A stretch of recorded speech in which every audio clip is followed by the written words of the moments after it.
Каква изборна кампања ја очекува Македонија? Дали нови бомби ќе го параат македонското политичко небо? Економија и пари или национализам и романтика? Иако изборите се далеку, партиите уште од сега се растрчани на терен. Што ново може да понуди СДСМ за гласачите по губењето или намалувањето на европската перспектива? Ќе побегне ли ВМРО ДПМН од наративот на руското влијание? Каков ќе биде односот на ДУИ, каков на опозиционите партии од албанскиот блок? Добра вечер во 24 отворено. Вечерва на оваа тема дебатираме со аналитичарите и маркетинг експерти во студиото. Сашо Пешев.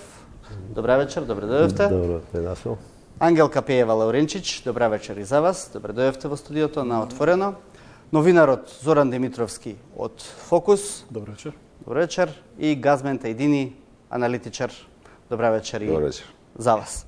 Самата најава ни покажува дека ние малку пред време, на речиси 6 месеци до изборите, како да го живееме предизборниот филм. Партиската активност покажува силни амбиции, како да изборите се за 1 месец од сега, а не за 6 месеци. Зошто ова ни се случува и практично редовно во секои последни изборни циклуси? Пеше? Па, праксата дека изборите започнуваат веднаш кога штом завршат претходните, ја сватија партиите многу одамна. Веќе не престануваат штабовите да работат, екипите за социјални мрежи постојано работат и ние сме практично константно во некаква PR кампања која полека наликува и на класична политичка адвертајзинг кампања. Така да не е изнадување дека они се константно активни и сега има и црна кампања и лажни вести, сето тоа што ќе го очекуваме и понатаму.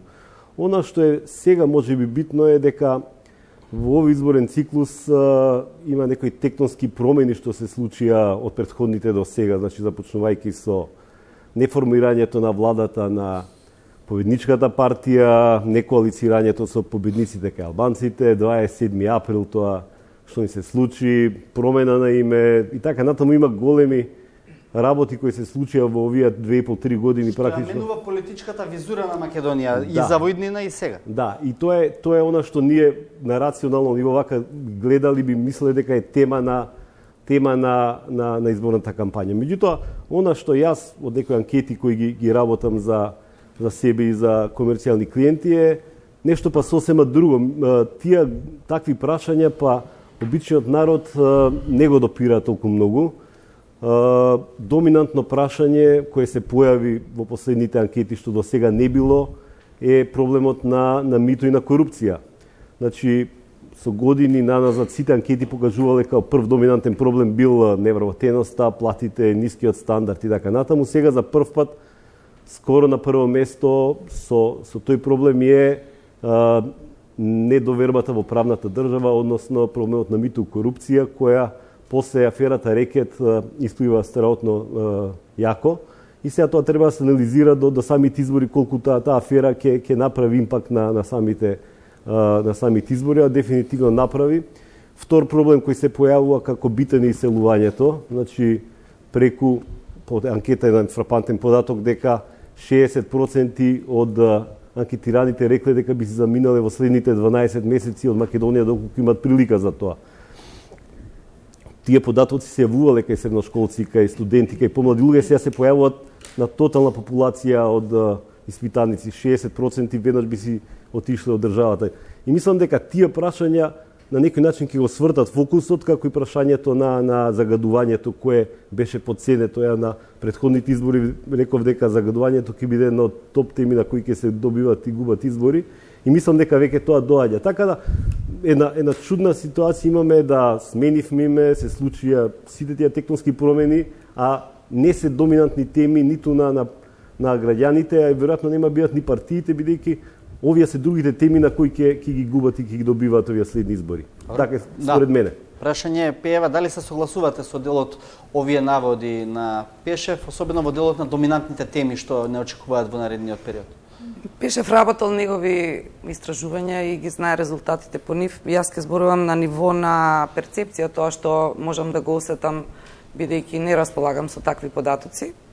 Тоа што е известно е дека од Пржинскиот договор до денес ние сме една серија во живо. Значи, сега е многу интересно да се гледаат серии на Netflix, Кула од карти и слични, кои што се така малце загонетни, има трилер, има заплет, расплет и хепи енд или не хепи енд. Ние сме од тогаш до денес во една таква серија во живо. Јас мислам дека дури и тие што професионално се бават само со политика не се сеќаваат што се случи од тогаш до денес. А релативно краток период, еден тотален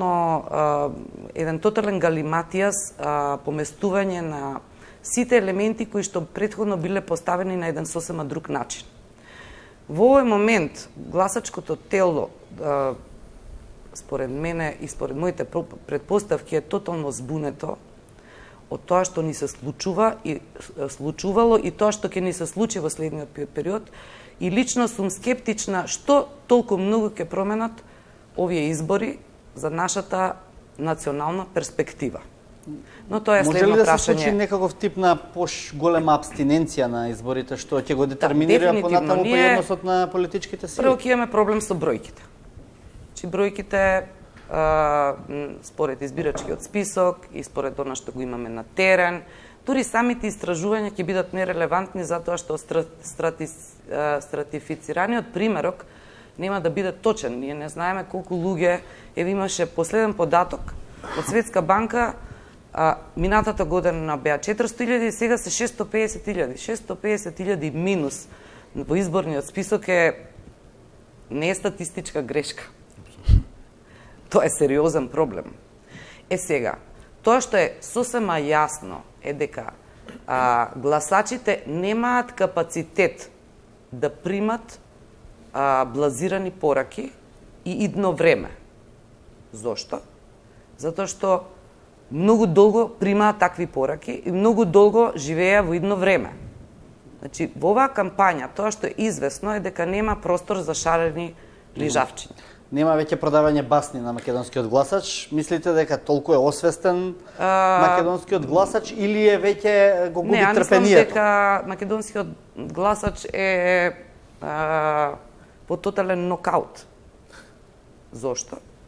Затоа што и сите ние по некакви случувања во изминатиот период се наоѓаме и јас сум во нокаут.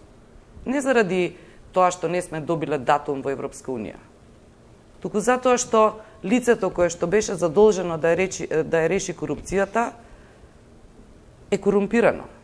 Тоа е за мене нокаут. Тоа го покажува и делот ова истражување за кое што зборува Сашо, еден од клучните проблеми корупцијата.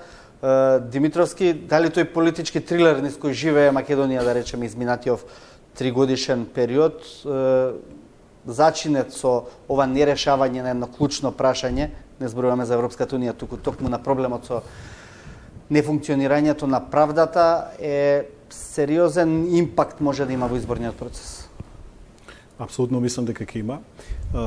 Прво да кажам околу епските теми, затоа што во секоја политичка кампања во Македонија доминирале епските теми изминативе години.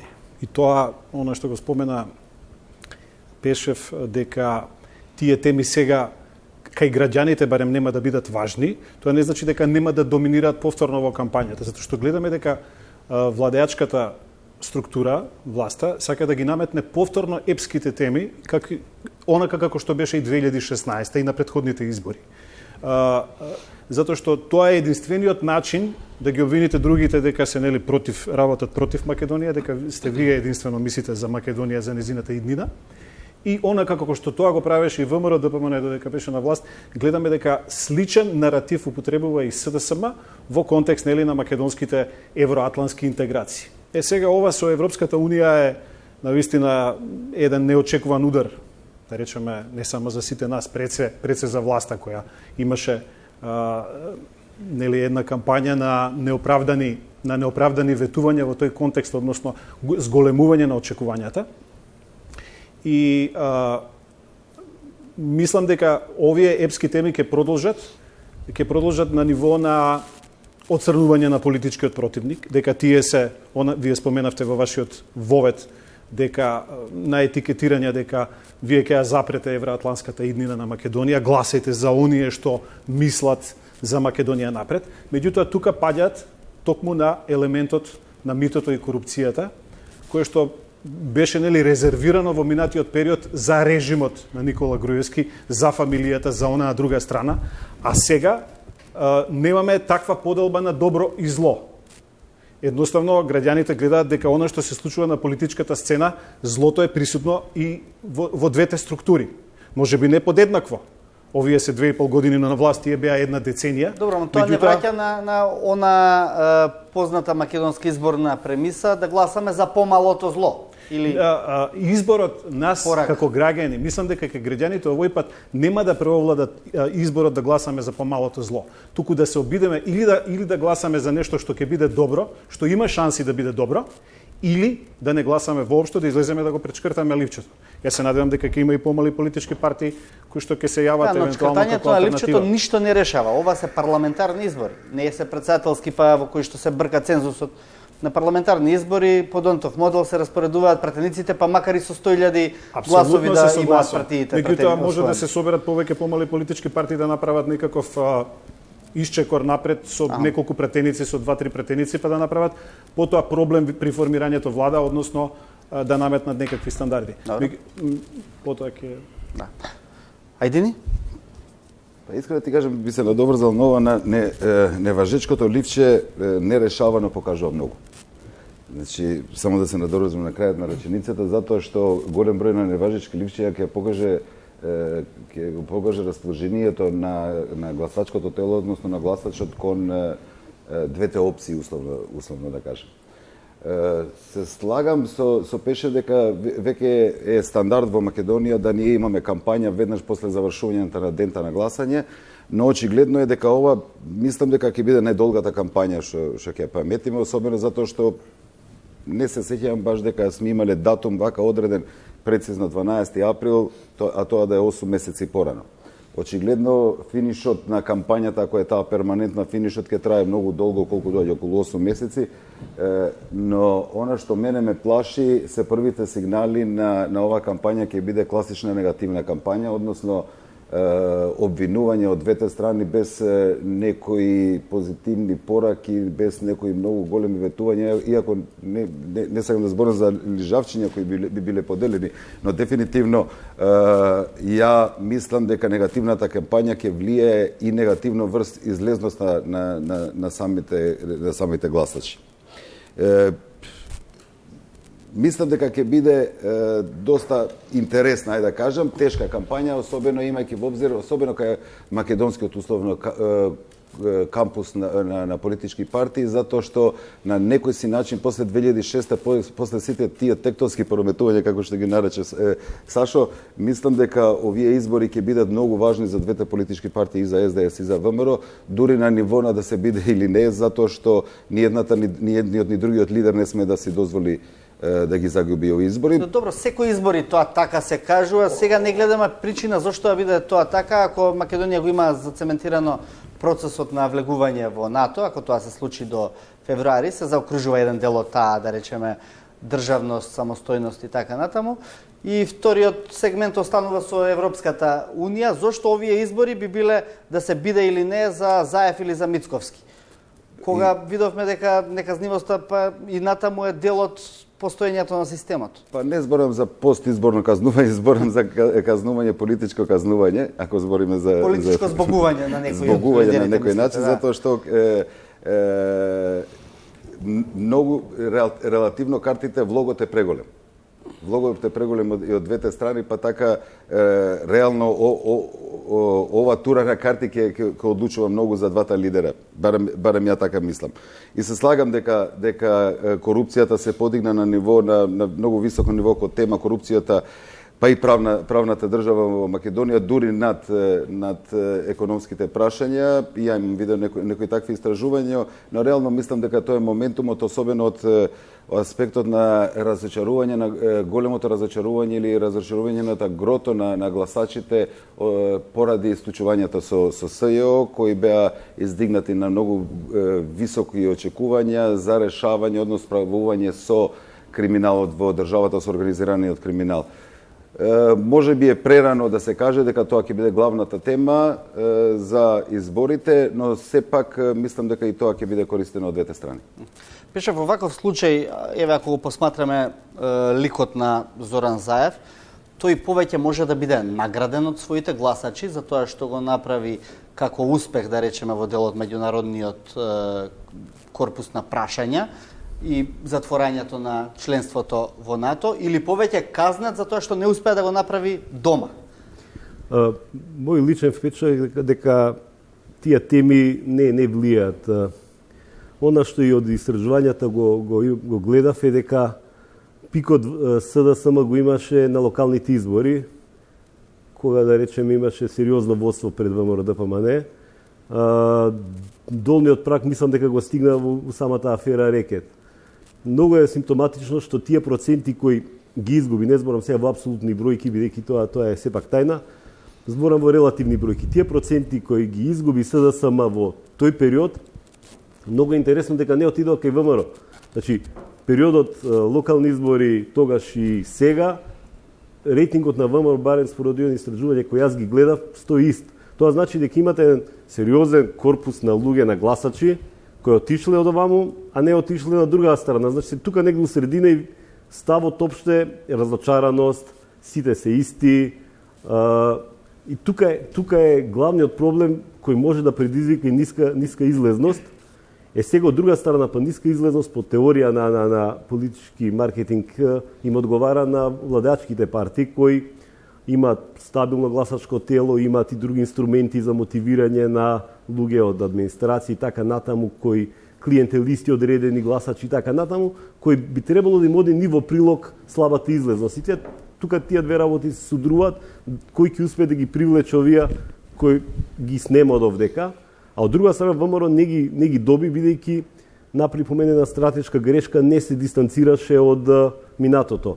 Но ние момент не направи резок, јасен рез да се дистанцира од својот лидер, од луѓето кои беа инволвирани во афери, прилично нејасна и до ден денеска они зборат за другите што не треба да прават, меѓутоа ние не чувме, еве, влагаме у предизборна кампања, они што ќе прават, сем приказната за дека ако освојат двотретинско мнозинство и Бадинтерово мнозинство, ќе сменат.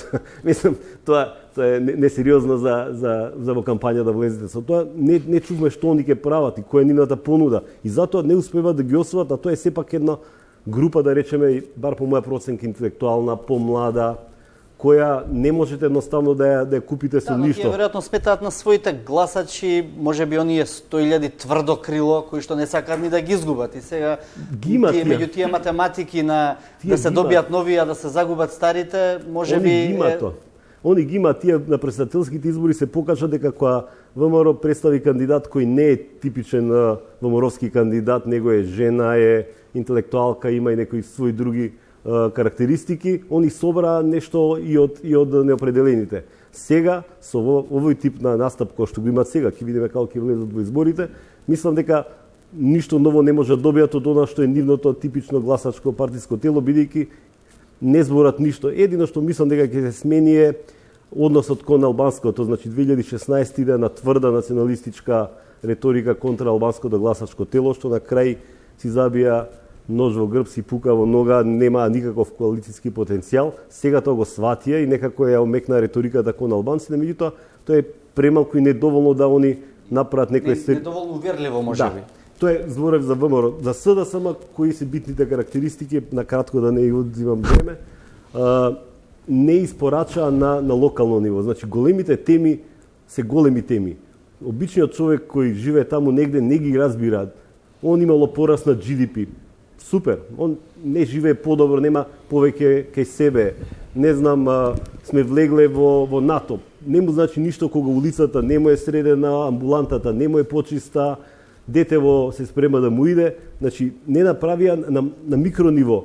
Изборите се добиват на микрониво, на инфраструктура, на здравство, на такви работи кои на човекот му значат нешто, на подобра плата, нешто за него да е направено. Но мислам дека на локално ниво и на тоа микрониво многу малку се испорача и тоа ќе биде сериозен проблем во овие избори, како да да го пребрегнат тоа, да не зборам нека е големава тема корупција и така натаму, таа не може да ги убие бидејќи ги напаѓа ВМРО која и понатаму е заглибена во тоа и не е расчистена ни самата со делот на корупција. И така да, мислам дека другиве теми повторно ќе бидат решавачки фактор зашто некој би гласал за овие или за оние. Надвор од ова диференцирано тело кое си постои тука, не може вие ништо да направите и мислам дека грешат што они се стабилизираат кај нив, а не го бркаат ова измеѓу.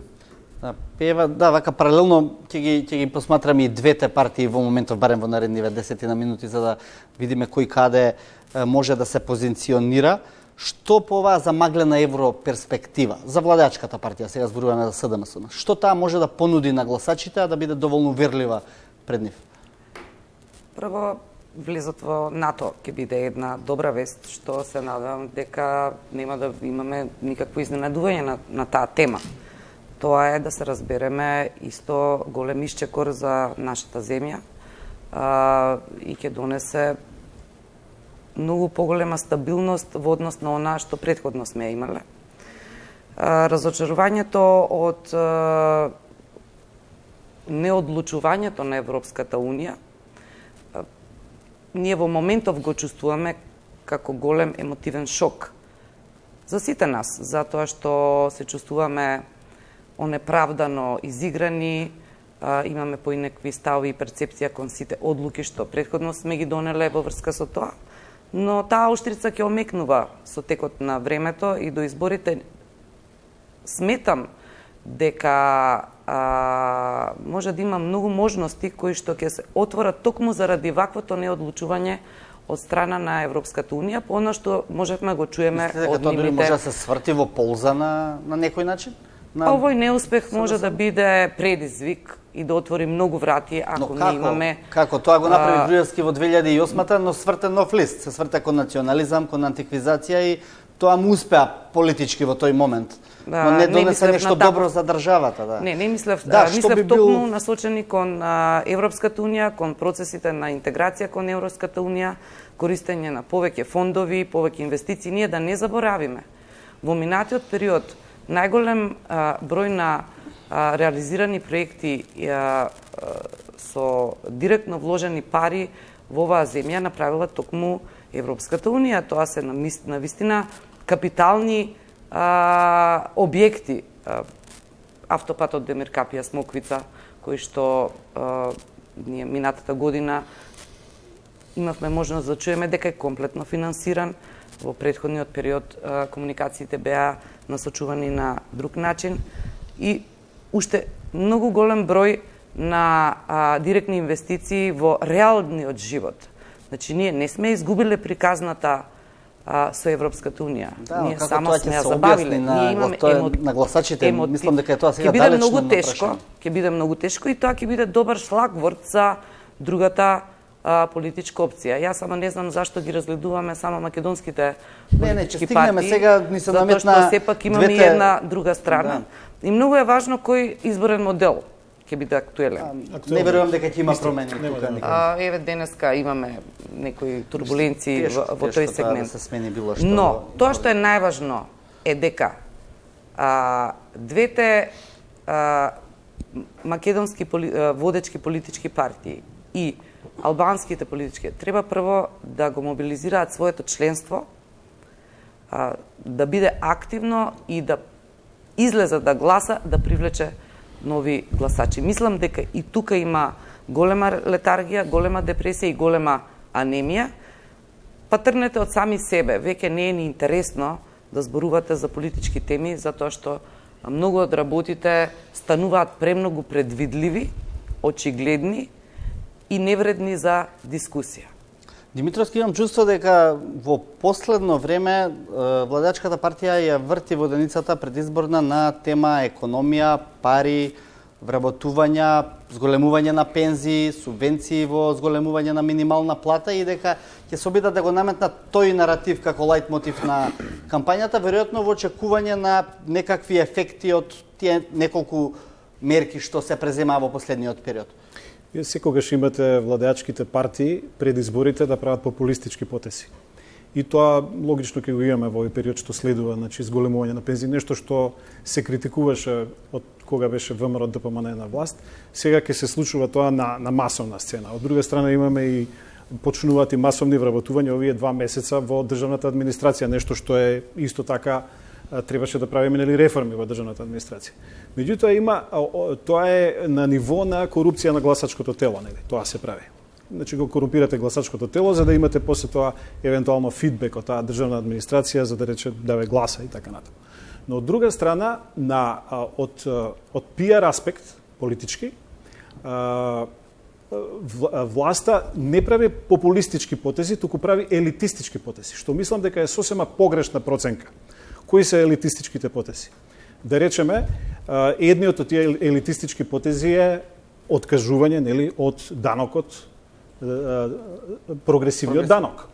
Тоа е потез кој што директно и одговара на бизнис заедницата во Македонија. Јас не се слагам со. Не, добро, не, сакам да кажам дека е елитистички од аспект на тоа дека не адресира, бидејќи Заев беше тој што излезе во јавност, јас исто така сум против прогресивниот данок. Меѓутоа сакам да кажам за она гласачко тело на кое што таа партија му се обраќаше, каде што прогресивниот данок требаше да има, нели, редистрибуција на колачот државен од богатите кај сиромашните, кај што Заев требаше да се представи како некаков Робин Худ. Сега имаме ретерирање во таа смисла и задоволување, нели, на она што се случува во државата, гледаме дека бизнисите бегаат. Јас знам дека на крајот последицата ќе биде. Јас би сакала нова тема. Не, само да завршам уште мислам, јас не ја делам визијата за прогресивен данок. Мислам дека е погрешна, меѓутоа сакам да кажам од аспект на партијата на власт. И другиот елитистички елемент кој што мислам дека е исто така катастрофално ќе се одрази врз партијата на власт е во суштина обвинување на опозицијата дека игра на некакви проруски ноти. Зошто мислам дека задржете мислата, ќе се вратиме на тоа да одговори, само сакаше да јас на пример ќе се вратиме на таа теза, таа интересно што треба да се разработи. Да. Јас не знам како се почувства тој трансфер на средства од богатите кон сиромашните во периодот, па токму тоа, затоа сметам дека нема да се изгуби гласачко тело и дека тоа е апсолутно добар потек, што министерката за финанси, веројатно поддржана и од владата, го направи во овој период. Затоа што добар потек, меѓутоа од пиар аспект има лош, затоа што изгубија една битка која претходно ја водеа за редистрибуција, дека ние сме Робин Худовци кои што ќе земаме од богатите. Да, ама на крајот од денот ние треба водиме бизнис. Значи бизнисите почнаа да се иселуваат надвор од државата, се регистрираат но во гласачкото тело на СДСМ постои или барем треба да постои тој елемент некој на таа левичарска идеологија. Тука беше, ми се чини, она што сакаше Димитров да кажи. Има пролетарска структура. Има про и контра, се разбира за прогресивно. Кој е процентот од граѓаните на изборите што ги разбираат идеолошките платформи на десничарите, левичарите и центристите? Малку, добро прашање, колку? Малку. 10%, вкупно 10%. Значи, ние дојдовме да разговараме за реален живот. Идеолошките матрици никогаш не биле основа на гласачките кутии и одлуките на луѓето, а сега се уште помалку. И ќе ви кажам зошто. Затоа што ниту едната, ниту другата, ниту третата опција во времето кога имале шанса за тоа не испорачале токму такви идеи. И затоа сметам дека освен перцепцијата дека ова левичарска влада го напушта својот левичарски дискурс, менувајќи го ставот кон данокот, освен перцептивно, нема да има реална разлика во на гласачката кутија.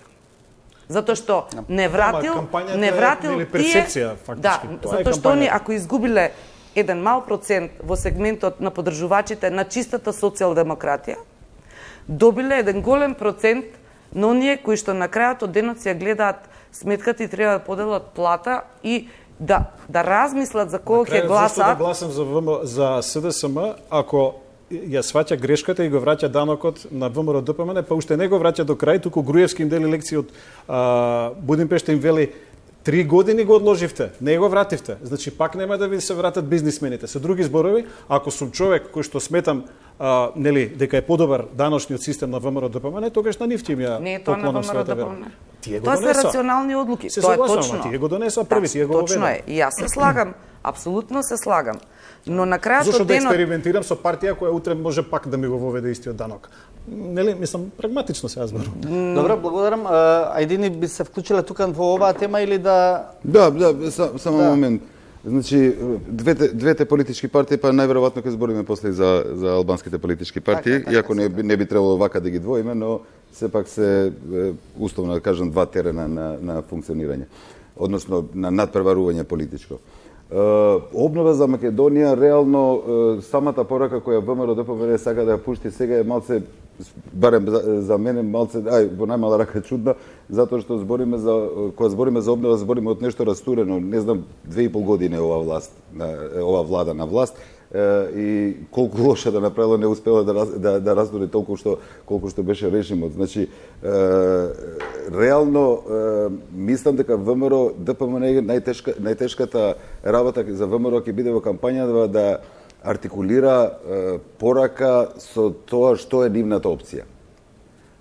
Национализмот веќе не може да помине затоа што видовме како заврши, како помина 2016 година и оно што се кажа од некого овде, дека ќе има проблем во смисла и на формирање на влада, па дури и да победи.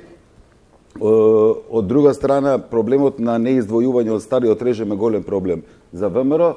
Од трета страна е опцијата, иако збориме цело време дека ВМРО се обидува да праќа пораки за евроинтеграција, за НАТО, за сите за истите патишта што ги зборат сите, на некој начин сепак се уште не е јасно како тоа би го направила кога се уште нивниот став е многу воздржан, па дури и против Преспанскиот договор и другите тектонски пореметувања, како што ги нарече Сашо, во Македонија што се случува.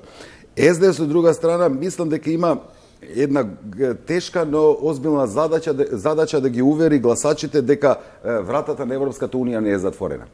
Мислам дека ова, зошто велам тешка, не е тешка, но тоа ќе биде една од главните работи, една од главните пораки на СДС што треба да го направи заедно со коалицијските партнери.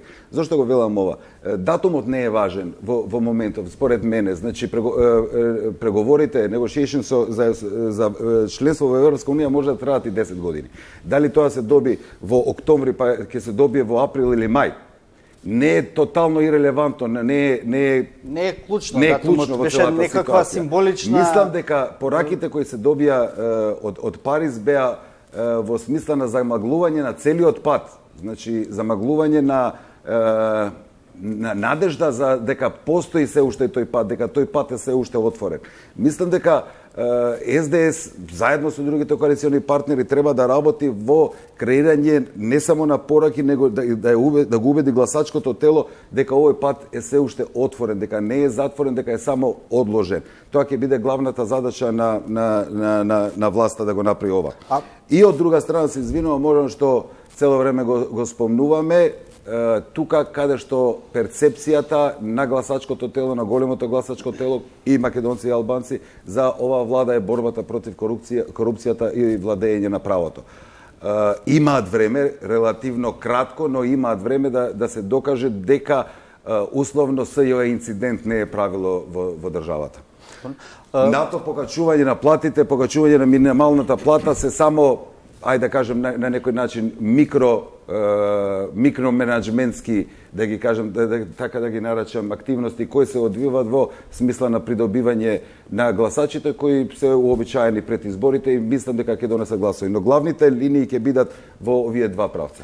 Ова кокетирањето на ВМРО ДПМН со проруската една линија во генерално на еден глобален план, иако тоа не е формално, меѓутоа го видовме Мицковски пред некој ден еден часовен состанок во руската амбасада и така натаму, не го кријат тоа, напротив, отворено кокетираат со една таа линија. Димитровски, тоа јас мислам која е дека проценката тука на ВМРО ДПМН? Преска почнав да зборувам и мислам дека тоа заслужува внимание. Она што го прави власта, во исто време се разбира, јас немам никакви информации во смисла на тоа дали ВМРО ДПМН негува одредена не знам, врски со Русија и така натаму. Тоа е нивни партиски став, треба да се го образложат.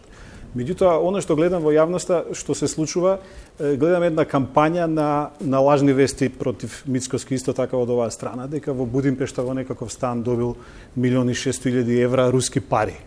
Дека па го следат, они знаат дека он ќе се гледа со рускиот амбасадор, па камери го следат, па новинари му трчаат, го прашуваат, па што сега вие барате, мислам, ве молам. Руски амбасадор во државата, вие не можете да се видите, па Заев се гледа со рускиот амбасадор. Плюс тоа, македонската влада, колку што разбрав, колку што имам информации, наскоро ќе треба со економските министри од руската влада да направат дури заедничка седница. Тоа е веќе во текст се договорите. Амбасадорот Базникин тоа го соопштил на една средба и дека сега нели ние сакаме да ја залепиме руската етикета на другата страна, зошто за да биде тоа трендовски, дека ова е партијата која што ќе ве води назад во мрачното минато, нели, во некаква путиновска енклава да стане Македонија, а ние сме тие што ќе одиме напред кон Европската унија. И мислам, зошто мислам дека е тоа елитистичка кампања, дека не е популистичка? Затоа што би била популистичка ако мнозинството македонци или мнозинството граѓани на Македонија се навистина антируски расположени. Ако ги погледнете последните анкети, што е навистина стравично, и тие ќе излезат наскоро, јас имав прилика да видам, Путин е се уште во Македонија најомилениот странски државник, што е поразително вака за нас како за една млада демократија.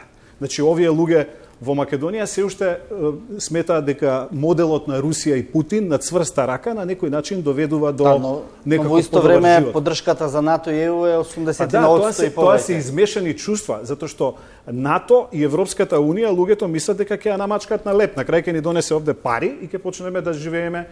Се разбира, јас мислам дека НАТО на еден среднорочен рок и можеби на подол ќе донесе стабилизација во која што ние ќе имаме и странски инвестиции, ќе почнеме подобро да живееме. Меѓутоа, да се лепи некому руската етикета, мислам дека не е доста популарно, затоа што тоа е контрапродуктивно, затоа што оние гласачи што се радикални во ВМРО ДПМН и кои што се за таа опција, секако ќе му го дадат гласот на ВМРО ДПМН, ќе речат, дај Боже да оди Мицкоски со Путин. Добро, тие гласови ги има ВМРО ДПМН. Значи кои мислите дека ги таргетира тогаш Заев своите гласачи? Не своите, неутралните. Да. Неутралните ги таргетира, не корот. Се разбира. Меѓутоа сакам да ви кажам дека ова се анкетите. Ако анкетите говорат дека Путин е меѓу водечките странски личности, тоа е лош избор. Инаку лично ќе излезе деновиве. Инаку лош избор е тоа на пиар според мене.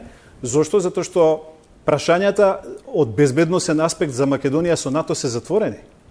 Која, ве молам, на каква руска патека може да ја однесе било која политичка партија Македонија, ако Македонија е членка на НАТО?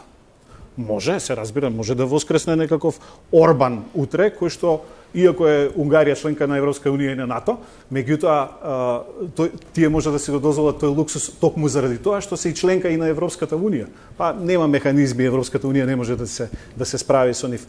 Но една ваква млада демократија како што е Македонија е сосема поинаков пат. Мислам дека ваквиот тип навалкана кампања на двете страни едни кон други само им ги намалува шансите и на двете страни. И дека остава еден простор за евентуална трета опција која што никој не ја дискутира во моментот затоа што не ја гледаме, а можда и ќе се појави. Има простор. Дали има време, не дали има простор? Па времето е кратко, но ако се најдат јунаци и јуначки покажат лидерство, се е можно. Има доволно време за тоа, затоа што Валканот игра едни кон други едноставно го спушта прагот на приемчивост на гласачкото тело. Сега се едните ќе пуштат бомба, па другите, па рекет 1, па рекет 2, па рекет 3, па рекет 4. И уште нешто, слушнав од колегите претходно, ВМРО ДПМН не се откажа од режимот и од Тие немаат зошто да се откажат. Тие победија на прошлите избори. Тоа е нивното гласачко тело, они си ги почитуваат тие луѓе. Тоа се наши перцепции од што да се откажат. Тоа е нивната матрица и што е тоа што е истерано до крај докажано, да ние речеме, еве го, тој е крив. Тој е лоповот. Значи имаме милион процеси што се тераат, се вечкаат, значи нема никој право. Прислушувањето се уште како е вршено. Значи, да, нема никој право тоа да го каже. Зошто гласачите на ВМРО ДПМН тоа не го доживуваат како режим. Можеби тие го доживуваат ова власт како режим. И може да дозволи ми власт како политички прогон на нивните, го доживуваат како политички прогон. Сепак, Ангелка, мислам дека збориш за корот на гласачите на ВМРО ДПМН, кои реално ги има и СДС и не се доволни за победа. Само ги поставам тезите на ниво на реалност. Да. Ние ги навредуваме гласачите на едната опција ако кажеме дека тие грешат кога гласаат за својот политички избор. Како што и обратно би ги навредиле ако кажеме дека грешат ако гласаат за овој политички избор. Сметам дека и на двете политички партии ќе им биде многу тешко да испорачаат политички ветувања, дека особено ќе им биде тешко да извлечат главна порака, да извлечат подпораки, да најдат начин како да ги структурираат за да тие влезат и останат запамтени во главите на гласачите, затоа што едноставно кредибилитетот во одредени сегменти е прилично намален. Имаме различни канали на дистрибуција, дел од гласачкото тело не следи политички вести, не гледа вести, едноставно е на интернет, нив ќе требат поинаку да ги допрат. Треба мајстори во политички комуникации и PR и адвертайзинг, кои што ќе спроведат една фина политичка кампања, која што нема да биде плюкачка. Да, но со ова ниво на политичка култура, која имам чувство дека не е поместена за милиметар во Македонија, или ако е поместена недоволно за она што го очекуваме како земја, што треба да биде европска со капацитетите, секоја година се повеќе тонеме. Ние политичкиот капацитет не го надоградуваме, а 100.000 обуки се направија, се инвестираше во кадар, во се. Ние интелектуално се осипуваме во тој сегмент. Добре, и каде може сега тука да биде, Пешев, оној, да речеме, тасот на вагата? Сега доаѓаме и до албанскиот политички блок, условно речено, до партиите од кои што обично зависи формирањето на владата од едната или другата страна. Кој е нивниот наратив во оваа приказна? Претходно знаеме, дури огромен дел или голем дел од тој блок гласаше за Македонска партија, условно речено, за СДСМ, која што доби добар број на албански гласови. Може ли сега повторно да се случи истиот сегмент, или мислите дека овој пат ќе биде подсврсто раслојувањето на македонски и албански гласови? Дуи се врати на голема сцена по мене. Успеа да врати дел од гласачите кои ги изгуби 2016-та. Зашто ги изгубили, со што се врати? Знаеме зашто ги изгуби, претпоставувам, тоа е целото владење со ВМРО ДПМН и така натаму. Мислам прво дека се врати со прашањето ти одговорат. Не, мислам дека прво и основно сватија дека е битно кого праќаат во извршната власт и на локално ниво.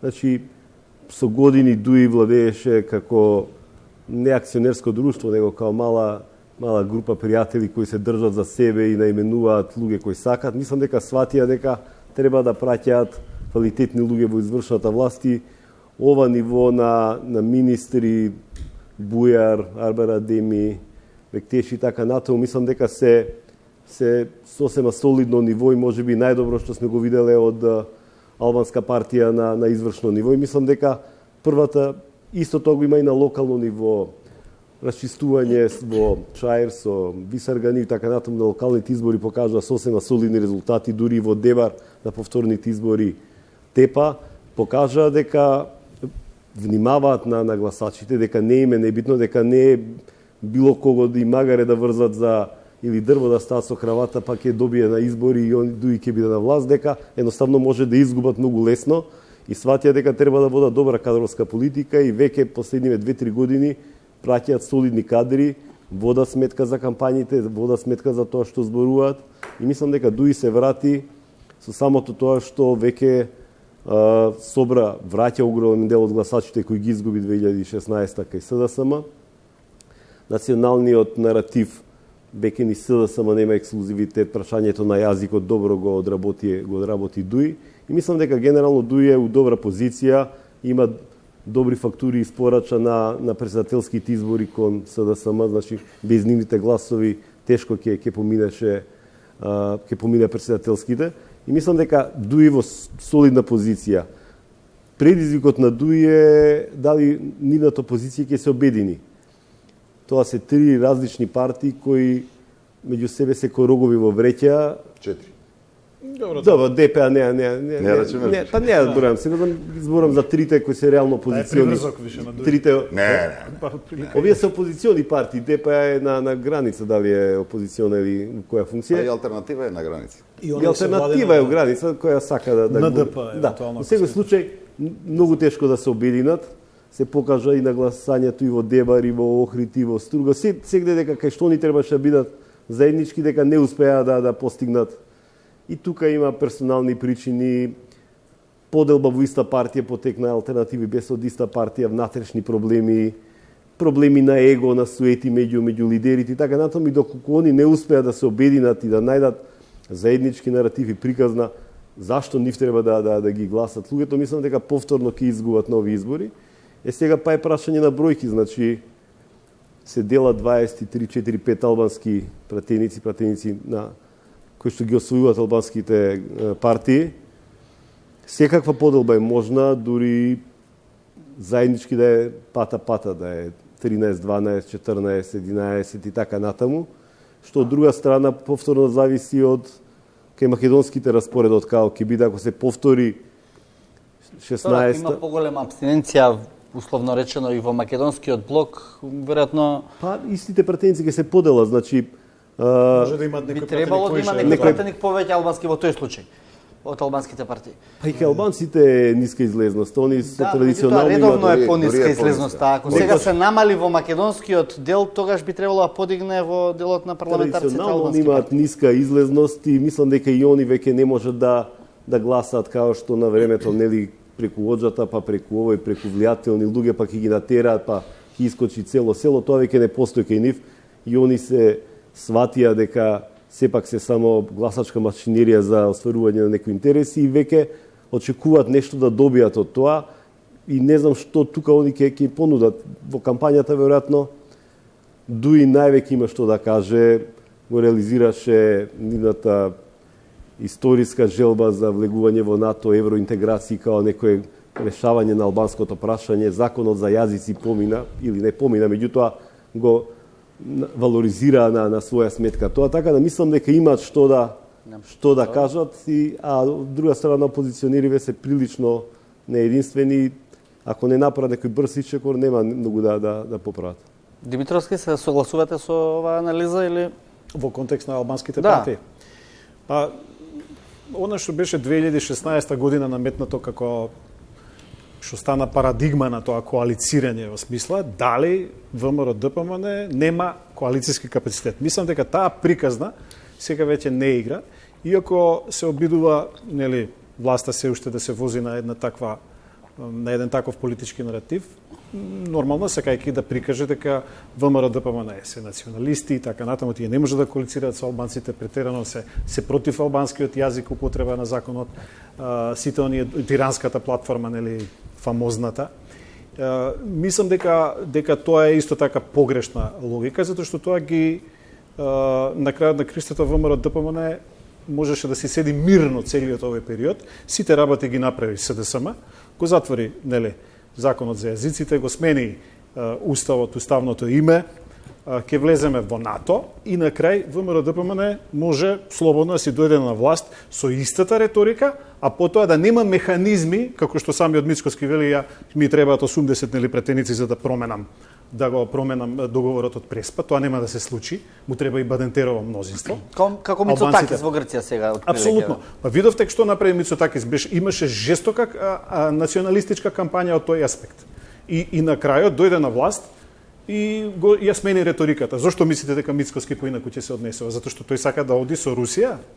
Мислам, наивно е сето тоа, нели? Наивно е да се поверува во една таква приказна. Сега зборувам за она интелектуално гласачко Вие тело кое што исклучувате дека евентуално партијата ДУИ може да не коалицира со ВМРО-ДПМН доколку ВМРО-ДПМН победи на изборите со 2, 3, 4, 5 пратеници разлика. Мислам дека доколку ВМРО-ДПМН биде во позиција да прави влада, значи ако освои добија мандат, ако добија поголем број пратеници и ако може да направи таа влада со другите партии, ќе ја направи со нив, затоа што ВМРО-ДПМН овој пат ќе сака да му се одмазди на ДУИ.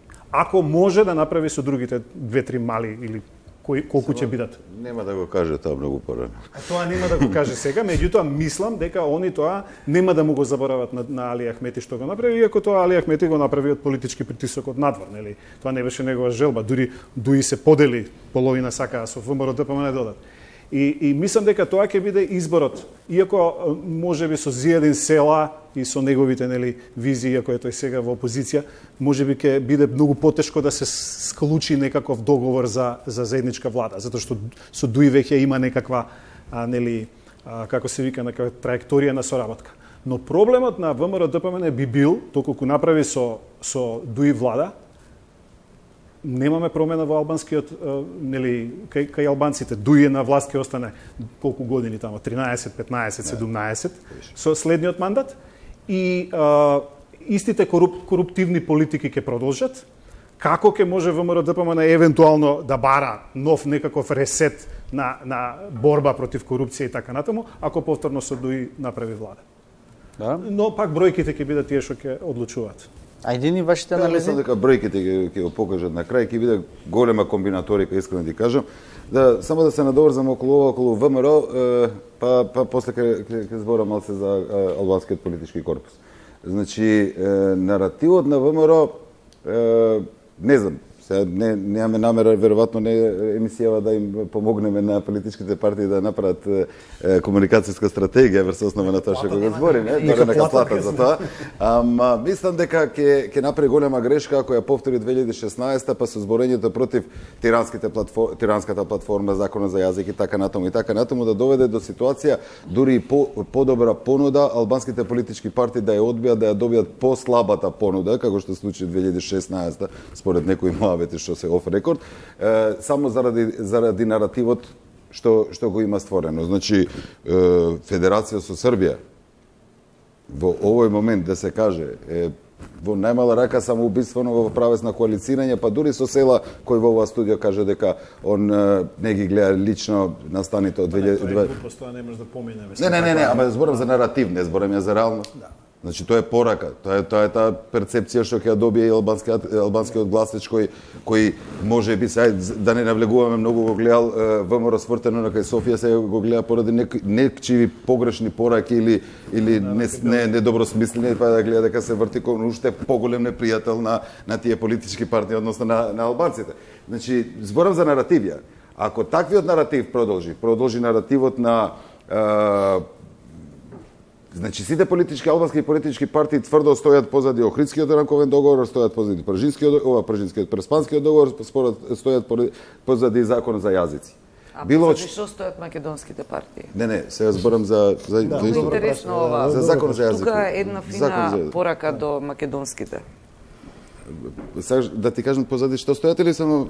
Не, само прашам. Реторичко прашање. Значи, било што ќе доведе во корелација на спротивставување на овие тврди ставови на албанските политички партии, ќе биде не може да самоубиствено, но ќе стави ВМРО во подредена ситуација во смисла на формирање на нова влада, но сепак ќе зависи многу од бројките. Многу од бројките, не многу најмалку.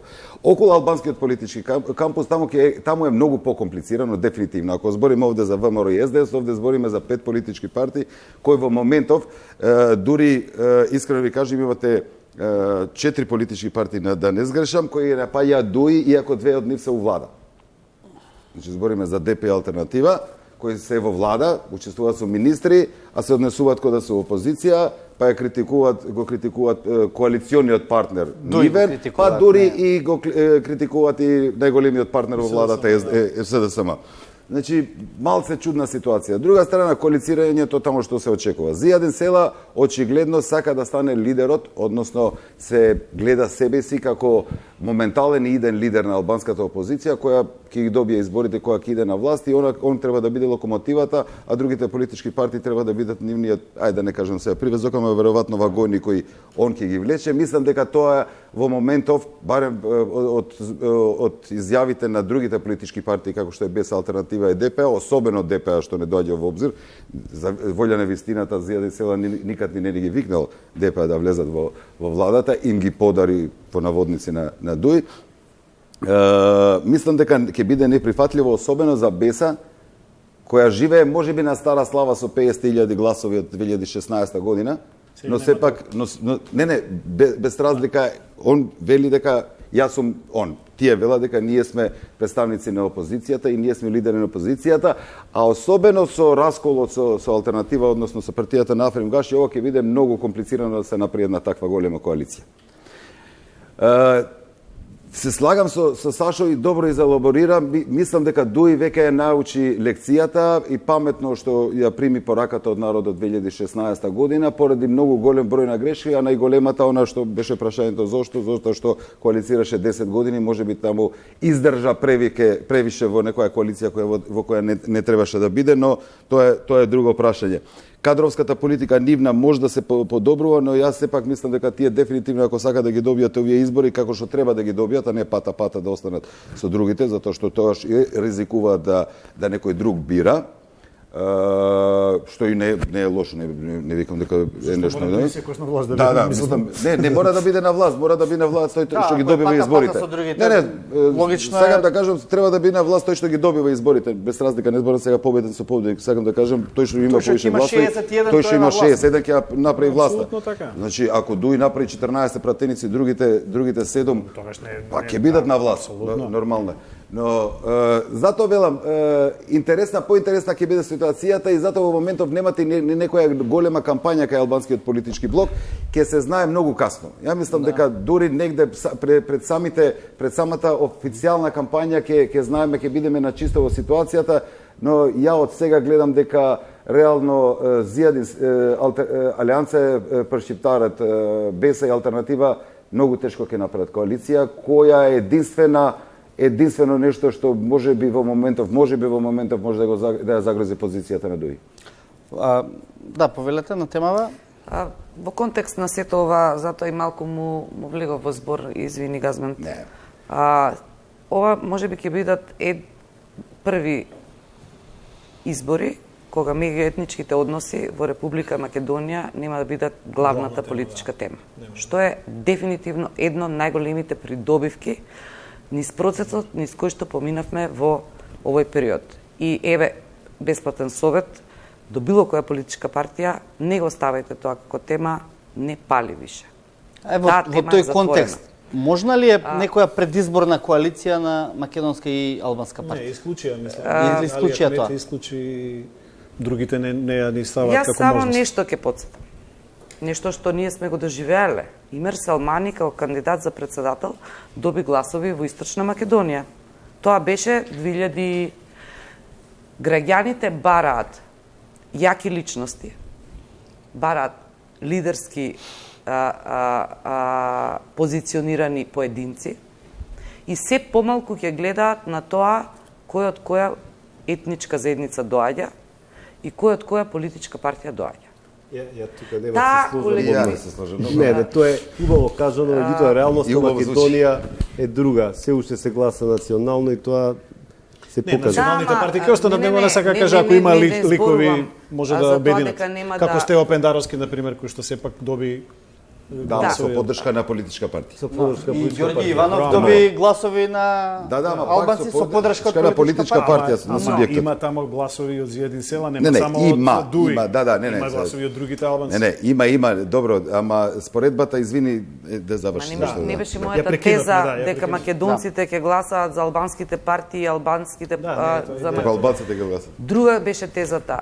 Овие теми меѓуетнички нема да бидат носечки на овие Тука се парламентарни слагам. избори. Тука се И слагам. тоа е можеби првиот изборен циклус да ние бидеме ослободени од плаштот на таа колективистичка реторика за интерна употреба. Иако не знаеме како Зиедин села ќе се однесува, затоа што на минатите тоа ќе избори биде тоа исклучок. имаше една национална реторика пожестока. И се уште има. И имаше и за председателските избори, Блер им река зборуваше едно, Зиедин села зборуваше нешто сосема друго. Така што не знам дали ќе продолжи тоа да го прави Зиедин села. Ќе видиме. Еве веќе дебатираме дали. Да.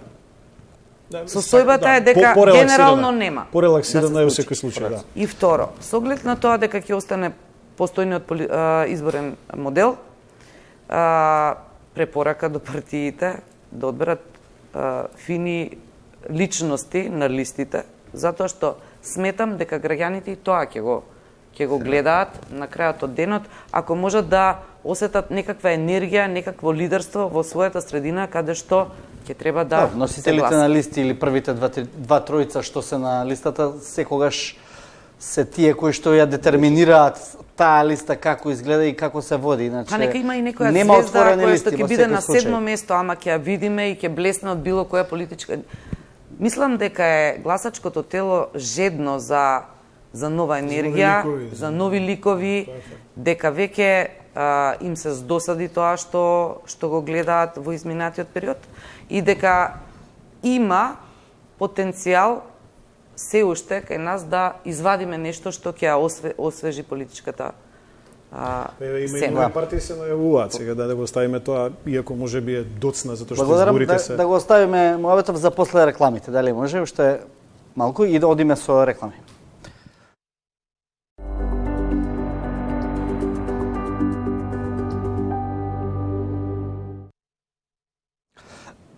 Повторно во студиото на телевизија 24, време е за прашањата на студентите од Универзитетот Југоисточна Европа се тука и студентите од Јустинијан I од предниот факултет во Скопје. Повелете, представете се и со вашето прашање. Добро. Јас сум Лирија Мемеди на Правен факултет од Југоисточна Европа и би сакала да ве прашам нешто. Дали има реални шанси да се оствари проекцијата за економски раст со оглед на најавените избори на 12 април 2020 година? Добро, Пешев? Дали ќе ги забави економските процеси изборите практично? Објективно да зборуваме, сега ја доста и ги критикував, меѓутоа генерално оваа влада имаше солидни економски резултати, значи базирани на некои реални перформанси, не на задолжување, не на инвестиции во некои непостоечки. Они политиките кои ги водат се многу солидни економски, осим ова падни стани што направија студеноците и понекогаш и лутат, меѓутоа генерално странски инвестиции, подигнување на просечна плата, подршка на домашно стопанство и така натаму. Добри се политиките и резултатите се добри, они не успеа да го искомуницираат тоа и да го валоризираат на некој начин, заради тоа што паднаа на некои други битни работи за обичен граѓанин.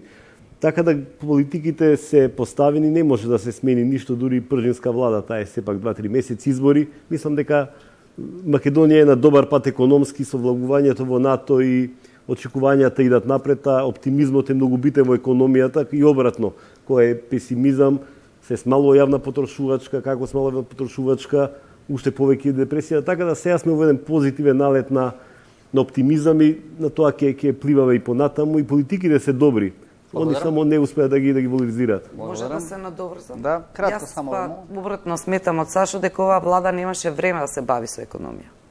Дека како дојде на власт мораше да се бави со крупни политички теми.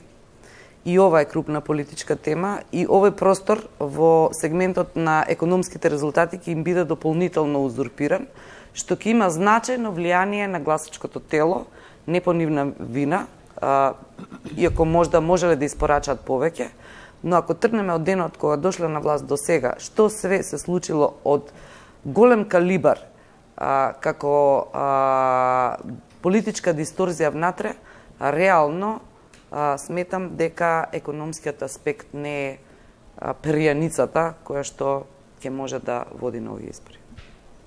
Само кратко, да. Сите параметри на држави кои во моментот кога влегуваат во НАТО покажува нагорна линија на странски инвестиции, растење на GDP и сето тоа, но сепак имање избори 4 месеца после условно најмалце 2 месеца до 4 месеца од моментот на влегување во НАТО на Република Северна Македонија, мислам дека дефинитивно ќе има не можда далекосежни реперкусии или не знам што, но ќе има влијание врз економскиот развој, дефинитивно затоа што се работи за 6 месеци на неизвестност. Особено пак се враќам во смисла на ако влеземе во националистичка реторика и во реторика на непознаница на продолжување на патот кон Европска унија или не. Добро. Повелете.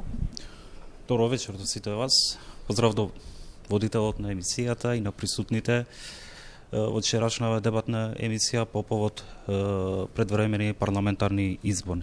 Јас сум Емир Куртиши, втора година студент на постдипломски студии на правен факултет при Универзитет на Југоисточна Европа. Смер уставно и управно право. Вечера сакам да ве поставам едно прашање, дали датумот за изборите ќе ја стави во прашање, ќе доведе во прашање парламентарната ратификација на протоколот за нашето членство во НАТО, и што мислите, дали владата ќе го искористи овој вакуум период, значи до формирање на техничката влада, за да усвои популистички предизборен буџет со цел придобивки на гласови од страна на лекарите, професорите, наставниците, пензионерите и административците и така натаму. Ви благодарам. Интересно. Околу датумот, околу ратификацијата на протоколот за НАТО, мислам дека председателот Пендаровски расчисти приказната, бидејќи имаше некаква недоумица дали парламентот може да заседава или не може ако е распуштен. И во уставот пишува таму дека парламентот е во постојано заседание. Иако не одлучува за тоа. Талат Джафери рече нешто друго, меѓутоа мислам дека правниците се согласни дека парламентот може да се свика. Ако има добра волја, се разбира. А ако вие сакате од тоа да правите приказна за да ги одложите изборите, тогаш може да се случи и тоа. Ако владата и коалиционите партнери речат, ај сега немаме сега можност да го ратификуваме, значи ако го распуштиме парламентот, дај да го почекаме шпанскиот парламент да ја ратификува протоколот за НАТО. А тоа по некои црни сценарија може да се одложи и до мај. Значи дури има такви црни сценарии во Шпанија, ако се случи да не може да се формира влада, таму не се конституира ни парламентот, се додека не се договорат политичките партии. И ако ние чекаме тоа до мај, до самитот во Загреб, каде што евентуално Македонија би добила некаква нова порака, датум за датум и така натаму, тоа сценарио е во игра единствено ако политичките партии на власт сакаат да ги одлагаат изборите.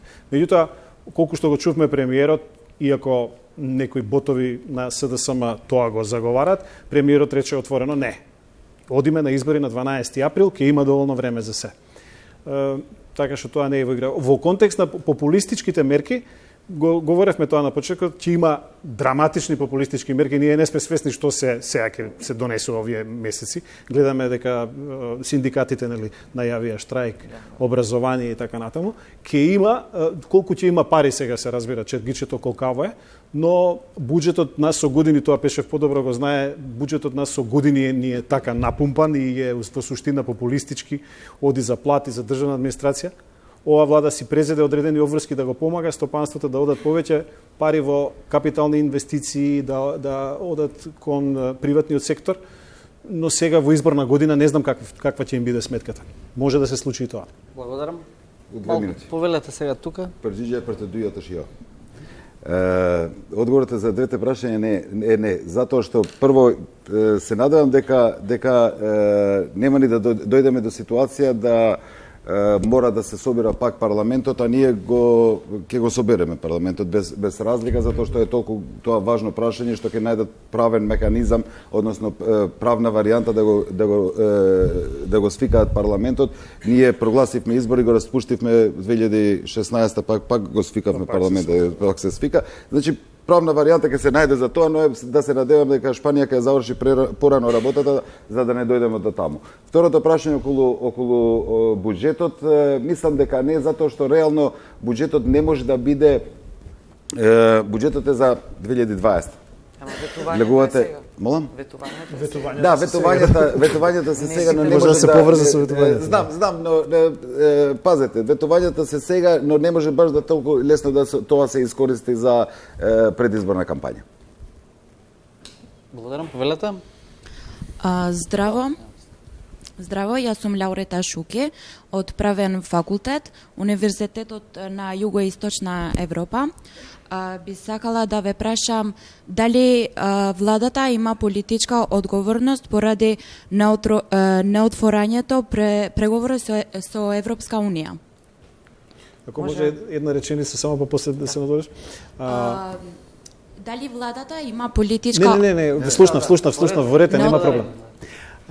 Значи, премиерот затоа и закажа избори, затоа што смета дека има политичка одговорност некаква. А јас сметам дека неговата политичка одговорност е повеќе лежи на тоа што создаваше очекувања кај јавноста дека сигурно ќе добиеме преговори, а како влада е одговорен затоа што немал соодветна информација дека може да се случи да не добиеме датум.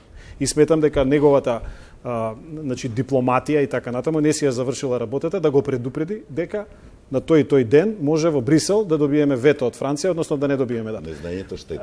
И тоа е неговата политичка одговорност. Се разбира, некои други доведуваат во прашање и реформи и така натаму, меѓутоа ова е клучот, мислам. Може да јас кажам два збора. Кратко ве молам, пошто имам уште едно прашање, многу кратко. Дали во платформите на сите политички партии на минатите парламентарни избори стоеше влез во ЕУ и НАТО? Дали таа приказна не припаѓа на сите политички чинители подеднакво, а не само на владата? Дали во процесот на имплементација на овие прилично травматични одлуки во изминатиот период дел од политичките играчи си гледаа сеир? Дали е фер да ја спуштиме целата политичка штета само на еден политички субјект? Ова е само постување на една логична теза. Што е мојата поента? Влезот на нашата земја во ЕУ и НАТО е стратешка определба на сите политички партии во оваа земја со години наназад. И ние, само ако не сме доволно паметни и ако не доволно си ја сакаме својата земја, ќе си играме мајтап со тие две прашања. Сите до една политичка опција треба да седнат на маса и да се договорат што е минимумот што ние треба да го испорачаме како држава кон надвор, пред да продолжиме да се плюкаме со бомби и со се останато во домашната јавност. Тоа е моето очекување од политичките лидери, без оглед дали се македонци, албанци, ВМРО, СДСМ, ДУ или слично. Повелете. Моето име е Филип Стековски, јас сум студент од Правен факултет Јустинијан Први. Во јуни, кога искочи одлука препораката на Европската комисија за почнување преговори со Македонија, Тимониев ни рече дека може и да биде негативна одлуката сепак на гласањето. А во медиумите многу малце за тоа се пишуваше и имаше една позитивна реторика постојано. И сега кога добивме негативна оценка, некако беше големо разочарувањето. А сега новото е кога ни го предлагаат супер партнерството. Привилегирано партнерство. И повторно никој не го пишува тоа во медиумите и не го коментираат. Како мислите дека тоа би се одразило? Не дека не се пишува, туку владата оди со една реторика што е разбирлива, дека е навредливо за нас како држава која што сме дел од Европа да прифаќаме било какви алтернативи се додека имаме право да бидеме членки на тоа. Инаку ние вака како од страна аналитичари можеме да кажеме дека тоа што ќе биде понудено на Македонија, тоа ќе го добие. Ако ни биде понудено на крајот само привилегирано партнерство, што ќе правиме ние? Ќе се тепаме, ќе речеме не, ние не сме Ердоган, па да кажеме Турција не прифаќа привилегирано партнерство, сами ќе си идеме, ќе правиме пакти со Русија и со Кина. Дали тоа значи дека никош не би станале членка? Тоа не зависи сега од нас. Мислам, ќе зависи од нас од реформите, меѓутоа во овој момент не зависи од нас затоа што Франција треба да расчисти, не само Франција, и Европската унија, Франција и Германија треба да расчистат со приказната дали Западниот Балкан ќе стане дел од Европа. или ќе биде само соседство на Европа со некакви економски визии за поврзување и така натаму. Но тоа што е неспорно дека симпатиите кон оваа мала земја се поголеми кај голем дел од европските земји. Ама тоа не значи дека може да бутнат во Европска унија. Да, но желбата да се помогне низ разни процеси, фондови, инвестирање, треба да се искористи. Значи, ова наша голема загуба не е само момент да ние тажиме, плачеме и кукаме дека животот не е фер. Животот не е фер, тоа веројатно сите го знаеме. И личниот и овој колективниот. Но тоа што недоволно го знаеме и недоволно го учиме да грабиме некакви шанси кои што се отвараат токму во овој момент, наместо да плачеме колективно. Значи, тоа се гледа и имавме сигнали во минатиот период, во минатите денови, отворени сигнали дека симпатиите од одредени земји кон оваа земја се многу поголеми и отвореноста за учество на Европската Унија во реалниот живот во оваа земја во смисла на инвестирања, помош институционална и поединечна останува непромената, па дури може да биде зајакната, доколку ние паметно одиграме. Има само еден проблем. Ако немаме таков силен мониторинг како што се очекува нели со отворање на преговорите, каков е нашиот капацитет воопшто да спроведуваме реформи без камшикарот, нели она што го зборуваше премиерот Заев. Нам ни треба камшикар. Ако ние немаме камшикар, еве сега доаѓаме во ситуација дека може да се случи да немаме камшикар. Што ќе правиме во тој случај? Ќе се давиме само во менувањето на партиите на власт и партиските војски меѓу себе да се глодаат до крај и никој да не направи никаква реформа. Мислам дека она што го зборуваше да е фактички вистинскиот одговор, дека ние мора да излеземе од тој вртлок некако. Благодарам, почитувани дискутанти. Ви благодарам што учествувавте во емисијата, исто така и за нашите редовни студенти од двата универзитети. Почитувани гледачи, останете и понатаму со програмите на телевизија 24, следуваат вестите веднаш по рекламите.